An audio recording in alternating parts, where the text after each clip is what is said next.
how to use this application here like a pro statement. This is pretty much the home screen of the application, wherever it is to use.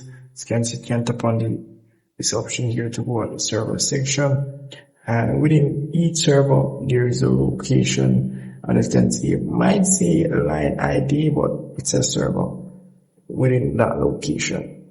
So let's say for America here, as you can see different line ID. Here you can select anyone, but they're pretty much different servers.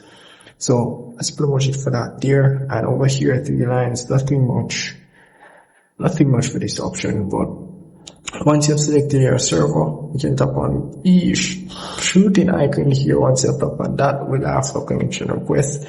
Let's tap on OK. The VPN will connect in no time, very fast. Not that fast, but it does have a good speed. Do test it out, people, and let me know your thoughts in this one. And over here you can also test the VPN connection by tapping on the lightning icon over on the left side here. So once you tap on that, you pretty much can test all the regions or all the locations pretty much, and you will see which one is the best to use. So that's really pretty much it for this application. Very straightforward and easy to use. If you missed anything at all, comment below and we'll see you in the next one.